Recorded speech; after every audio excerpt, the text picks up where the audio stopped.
திரு பொங்கலூர் மணிகண்டன், நான் உங்ககிட்ட கேட்க விரும்புறேன். இப்போ ரவீந்திரன் அவர்களுடைய கணக்குப்படி ஆகட்டும், இல்ல அண்ணாமலை அவர்களுடைய கணக்குப்படி அவர் சொல்வதாகட்டும், தமிழகத்துல காணாமல் போய் கொண்டிருக்கக்கூடிய கட்சி, தேய்ந்து கொண்டிருக்கக்கூடிய கட்சி அதிமுக தான் அப்படின்றது அவங்களுடைய பார்வை. அப்படின்னா அண்ணாமலையுடைய பேச்சை நீங்க எப்படி உள்வாங்கிக்கிறீங்க?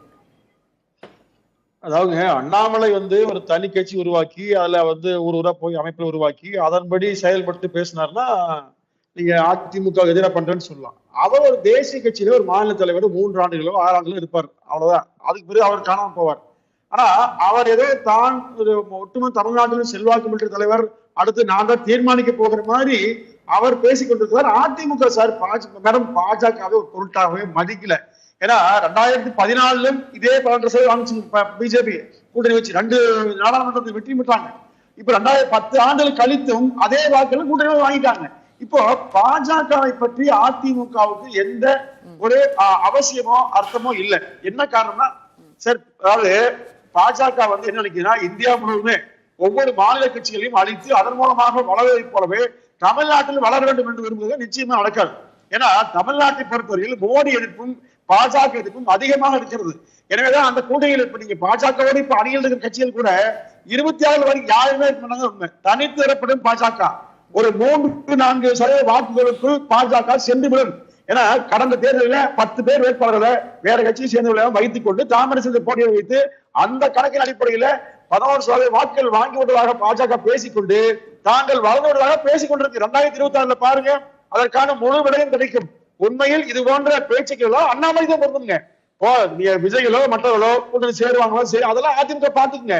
வெளியில இருந்து யாருடைய அங்கதான் சொல்றாரு. அங்கதான் அண்ணாமலை என்ன சொல்றாரு, சமீபத்துல ஒரு திராவிட கட்சியினுடைய தலைவர் அழைப்பு விடுக்கிறாரு விஜய்க்கு. ஏன்னா இந்த கட்சிகள் அவங்களுடைய முக்கியத்துவத்தை இப்ப இழந்துகிட்டு இருக்கு, அந்த கட்சிகள் தேய்ந்து கொண்டிருக்கிறது, அதனால துணைக்கு கூப்பிடுறாங்க விஜய் வரும்போது ஒரு கூட்டணி அமைவதற்கான வாய்ப்பு இருக்கிறது, அதனால விஜய துணைக்கு கூப்பிடுறாங்க. இளைஞர்கள் இல்லாத கட்சி, தேர்ந்து கொண்டிருக்கக்கூடிய கட்சி, தொடர் தோல்விகளை சந்திக்கக்கூடிய கட்சி அப்படின்னு மறைமுகமா அவர் அதிமுகவை தான் சொல்றாரு அப்படின்றது ரவீந்திரன் அவர்களுடைய பார்வை. இல்ல, அவருக்கு வேற வேலை இல்லை மேடம். இப்படி பேசினா வெறும் பேச்சு மட்டும்தான். கட்டமைப்பு எங்க இருக்குங்க? பாரதிய ஜனதா கட்சி பொறுத்தவரை வெறும் வாய் பேச்சு தான். ஊடகத்தில் வாதிக்கிற மாட்டீங்களா? அப்ப தினசரி ஏதாவது ஒரு பரபரப்பான செய்தி வெளியிட்டு அதன் மூலமாக ஊடகங்கள் தன்னை பற்றி விவாதிக்க வேண்டும், தன்னுடைய பெயர் மட்டுமே இடம்பெற வேண்டும் என்கிற அந்த சொந்த சுயலாபத்தின் அடிப்படையில அண்ணாமலை பேசுகிறார். பாஜக சித்தாந்தம் சொல்றாரா? பாஜக தேசிய பெயர் சொல்லி கட்சி நடத்துறாரா? இங்க அம்மாவை பத்தி பேசுறது, எம்ஜிஆர் பத்தி பேசுறது, இப்படி அதிமுக தலைவரை பெயரை சொல்லிக் கொண்டு வளரலாம் நினைக்கிறாங்க. அதிமுக அதெல்லாம் நடக்காதுங்க. அதிமுக தொண்டன் நிச்சயமாக பாஜகவை ஏற்றுக்கொள்ளாது. யாருமே இல்ல. பொதுச் செயலாளர் எடப்பாடி சொல்லிவிட்டால் அதிமுகவை பொறுத்தவரையில யாரையும் பற்றியும் சிந்திக்க மாட்டாங்க. பாஜகவை யாரும் ஏற்க மாட்டாங்க. என்ன சொல்றாரோ அதான். பொங்கலூர் மணிகண்டன், இப்போ உங்களுடைய ஒரு சில விவாதங்கள்லயே நீங்க சொல்லியிருக்கீங்க, ஒரு மெகா கூட்டணி, பெரிய கூட்டணி அமைவதற்கான வாய்ப்பு அதுதான் இயற்கையாக இருக்கும், அது அந்த சாத்தியம் இருந்தாதான் திமுகவை எதிர்க்க முடியும் அப்படின்னு நீங்களே சொல்லியிருந்தீங்க. அந்த அடிப்படையில பார்க்கும்போது தமிழக வெற்றி கழகம் அதிமுக பாமக கூட்டணி அமையணும் அப்படின்றதா உங்களுடைய விருப்பமாகவும் இருந்தது. மேடம், ஒண்ணு இல்ல, தமிழ்நாட்டை பொறுத்தவரையில் பாரதிய ஜனதா கட்சி திமுக இரண்டும் அல்லாத கட்சிகளை அதிமுக நிச்சயமாக வரவேற்கும். அதுல எந்த மாற்று கருத்துமே இல்லை. ஆனால் நிச்சயமாக பாஜக ஏற்காது, திமுக போக போறது இல்லை, திமுக ஒன்று சேர போறது இல்லை. அப்போ மெகா கூட்டணி என்பது போன 2024 ஏன் அமையலன்னு பல பேர் கிண்டல் பண்றாங்க. பாஜக அதிமுகவோடு கூட்டணி சேர வேண்டும் என்று விரும்பியது, அந்த விருப்பத்தை அதிமுக ஏற்றுக்கொண்டிருந்தால் எல்லாமே இருப்பாங்க. அப்போ 2019 ஒன்னாயிரம் என்னாச்சுங்க? பாஜகவோடு ஆணி சேர்ந்து மொத்தமாக தமிழ்நாட்டில் அதிமுக பலகீனப்பட்டது. ஆனால் 2021 முதலமைச்சர் எடப்பாடி வந்த பிறகு மக்கள் இவருக்கு அவர் வாக்குகள் அளிச்சாங்க. மிக குறைவான வாக்கு அதிமுக தோற்றுதுங்க. அப்போ 26 எடப்பாடியை முதலமைச்சர் அறிவிக்கப்படுகிற போது நிச்சயமாக பாஜக மற்ற கட்சி தேவையில்லைங்க. 24 அதிமுக அதை நிரூபிச்சிருக்கணும்ல. பாரதிய ஜனதா கிட்ட இருந்து விலகினதுக்கு பிறகு, இல்லது கூட்டணியில இருந்து பாரதிய ஜனதா அதிமுகவும் பிரிஞ்சதற்கு பிறகாவது அது ஓரளவுக்காக நிரூபணம் ஆகி இருக்கணும்ல. தொடர்ந்து 10 தோல்வி 11வது தோல்வி அப்படின்ற நிறைய விமர்சனங்கள் இருக்கிறது. நீங்க 10 தோல்வியில இல்லைங்க, ஒரு 3 பெரும் தேர்தல் அதை தாண்டியது எதுவும் இல்லை. சட்டமன்ற தேர்தலில் மிகப்பெரிய வெற்றியை பெற்றாங்க. குறைந்த வாக்குகள் தான் அதிமுக ஆட்சி பெரிய வாய்ப்பு வந்தது. இப்ப நீங்க ஏன் நிரூபிக்கலன்னு சொன்னா, பிரதமர் வேட்பாளர் அறிவிக்கல.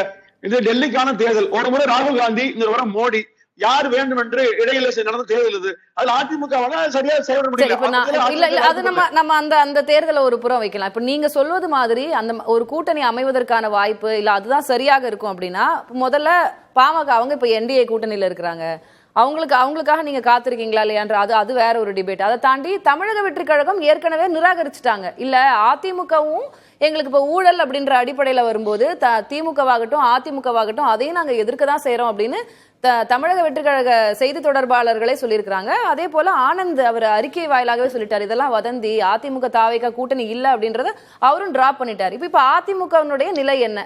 மெகா கூட்டணினா இப்ப எந்த கட்சிகளை கொண்டு நீங்க கூட்டணி அமைப்பீங்க?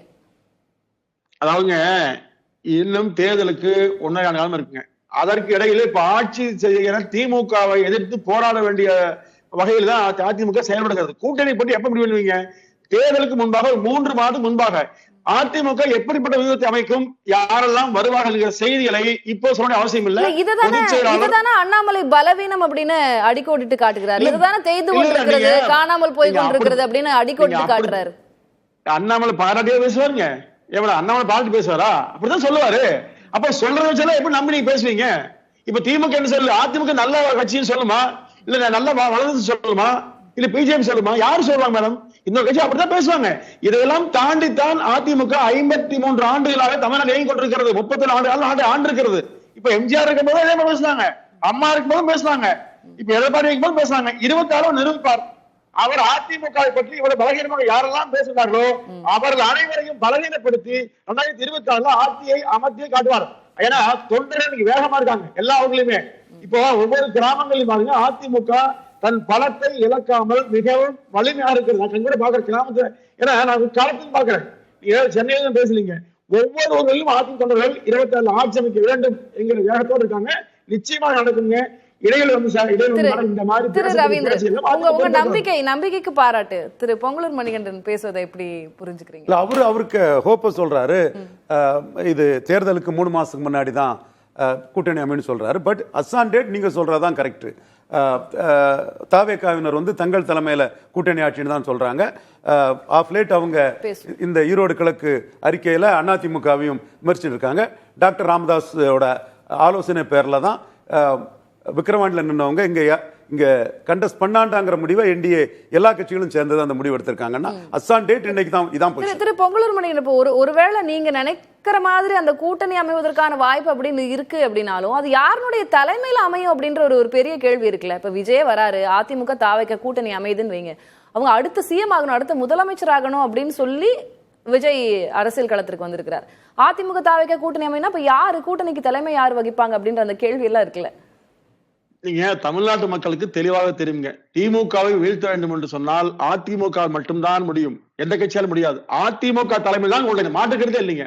அதிமுக தான் ஆட்சி அமைக்கும், அது கூட்டணியில பங்கு தராது. இது தெளிவான முடிவு, இதுல எந்த மாற்றுகள் ஒளிமறைவே இல்லைங்க.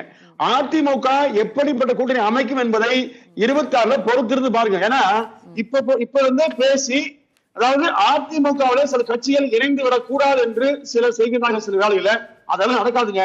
எல்லா கட்சிகளும் அதிமுகவோடு அண்ணாமலை எப்படி நினைக்கிறாரா? அதிமுகவோட அந்த கட்சிகள் கூட்டணிக்கு வந்து தனி மனிதர்கள் ஒரு அமைப்பு வேற மேடம். தனி மனிதர்கள் சும்மா பேசிக்கலாமுங்க, பேச்சு மட்டும் பேச முடியும். ஆனா ஒரு அமைப்பு வேற, யாராலும் அமைப்பா முடியாது. ஒரு கருத்து சொல்லலாம், எழுதலாம், பேசலாம். இதை தாண்டி மக்களை மடைமாற்ற முடியாதுங்க. அதையெல்லாம் ஊடகத்துல பேசுறது நம்பியெல்லாம் எந்த மக்களும் ஏற்பது, நான் கூட ஏற்பதில்லை. கட்சி பலம் என்று ஒன்று இந்தியாவில மிகப்பெரிய அங்கீகாரம் என்ற கட்சி அதிமுக. இந்த கட்சியை வீழ்த்துவதற்கு யாராலும் முடியாது. பேசலாம் திரு பொங்கலூர் மணிகண்டன். டாக்டர் ராமதாஸ் அதிமுகவோட தான் கூட்டணி சேருவார்னு 2024 பெரிய அளவுல ஒரு தோற்றம் இருந்து, கடைசியா அவர் கணக்கு போட்டு எப்படி அரசியல் வந்தா நாளைக்கு அன்புமணிக்கு எதிர்காலத்துக்கு நல்லதுன்னு ஒரு முடிவெடுத்து தன்னுடைய கூட்டணியை என்டிஏ கூட அமைச்சுக்கிட்டாரு. அதே மாதிரி என்டிஏ கூடயும் தேமுதிக போன்ற கட்சிகளும் வரலாம். அது கடைசி நேரத்துல தான் தெரியும். அதுல இந்த அணி கூட தான் நிற்பாங்கன்னு யாரையும் சொல்ல முடியாது.